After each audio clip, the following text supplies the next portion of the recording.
എന്നാലും എൻ്റെ ഡേവിഡ് അണ്ണ, നിങ്ങൾ എന്തൊരു അടി അടിച്ചത്. ആ അവസാന 14 ഓവർ കഴിഞ്ഞിട്ട് നിങ്ങൾ വന്നിട്ട്, ഓ എൻ്റെ ടീം ഡേവിഡ് അണ്ണ നിറഞ്ഞാടി അടിഞ്ഞാടി, എന്ത് പറയണമെന്നറിയില്ല.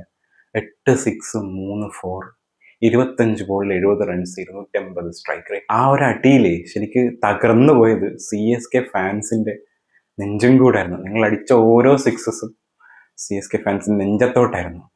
അതിൻ്റെ കൂടെ കട്ടക്ക് സപ്പോർട്ട് ചെയ്തുകൊണ്ട് പാട്ടിദാർ എണ്ണ 6 സിക്സ് 1 4ഉം 19 ബോളിൽ 48 റൺ.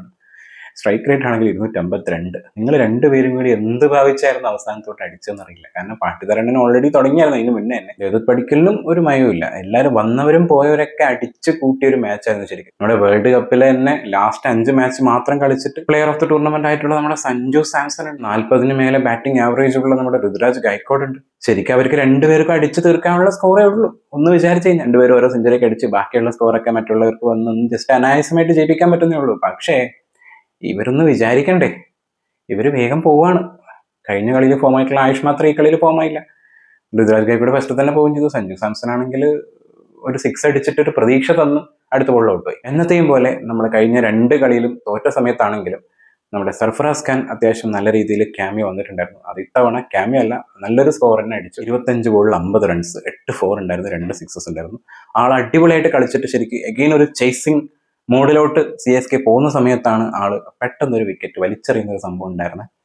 അത് ചിലപ്പോൾ നമ്മുടെ കുറെ കളികൾ കളിക്കാത്തതിന്റെ എക്സ്പീരിയൻസ് കുറവായിരിക്കാം, എന്താണെന്നറിയില്ല. അവിടെ ഒരു ആങ്കർ ഇന്നിങ്സ് ആള് ശ്രമിച്ചേ ഇല്ല ഒരു സ്ഥലത്ത് പോലും. വെടിക്കെട്ടായിരുന്നു, അടിച്ചു കളിക്കുക, എങ്ങനെയെങ്കിലും എവിടെയെങ്കിലൊക്കെ എത്തുക എന്നുള്ളൊരു അങ്ങനെ ഒരു പോക്കായിരുന്നു. പക്ഷെ ആ ഒരു പോക്ക് അവിടെ തീർന്നു. പ്രത്യേകിച്ച് കൃണാൽ പാണ്ഡ്യയുടെ ബോളിൽ ആള് ആദ്യമായിട്ട് എറിയാൻ വേണ്ടി വരികയാണ്. അപ്പൊ എറിയുന്ന ഫസ്റ്റ് ബോളിൽ തന്നെ കയറി വന്ന് അടിക്കാൻ നോക്കിയപ്പോൾ സ്റ്റംപിങ് പോയി. അവിടെ ഒരു പ്രതീക്ഷ ഉണ്ടായിരുന്നത് അസ്തമിച്ചു. അത് കഴിഞ്ഞ് പിന്നെ ചെറിയൊരു പ്രതീക്ഷ തോന്നിയത് ശിവൻ ഡൂബെ ഉണ്ടല്ലോ കളിക്കാൻ. പിന്നെ അതുപോലെ നമ്മുടെ പ്രശാന്ത് വീർ കുഴപ്പമില്ലാണ്ട് കളിച്ച് പോകുന്നുണ്ടായിരുന്നു. പ്രശാന്ത് വീറും കളിച്ചു പോയി. ഒരു സമയം എത്തിയപ്പോൾ പ്രശാന്ത് വീറിനും പറ്റുന്നില്ല. 40 സംതിങ് റണ്ണ്, 43 അങ്ങനെ എന്തോ എടുത്തിട്ട് ആളും പോയി. അവിടെ 50 ആൾക്ക് അടിക്കാൻ പറ്റിയില്ല. ആൾ ഒന്ന് നന്നായിട്ട് ട്രൈ ചെയ്തു. പിന്നെ നമ്മുടെ ജെമി ഓവർട്ടൺ കഴിഞ്ഞ ഏതോ ഒരു മാച്ചിൽ നമ്മുടെ ടോപ്പ് സ്കോറർ ആയിരുന്നു CSKയുടെ. ആള് നന്നായിട്ട് തന്നെ നല്ല വെടിക്കെട്ടോടുകൂടി തന്നെ അടിക്കാൻ നോക്കി. 16 ബോളിൽ 37 റണ്ണ്, 4 4ഉം 2 6ഉം, 231 സ്ട്രൈക്ക് റേറ്റ്.